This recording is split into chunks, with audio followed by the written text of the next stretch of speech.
नमस्कार, देशनातीमध्ये मी ऐश्वर्या शिंदे आपलं स्वागत करते।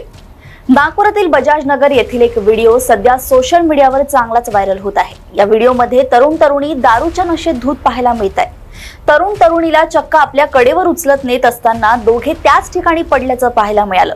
सध्या याची अधिक काहीच माहिती नसून सोशल मीडियावर हा चर्चेचा विषय बनलाय। भर दुपारी ही घटना घडली असून बघ्यांची गर्दी पाहायला मिळाली। पाहूयात हा व्हिडिओ।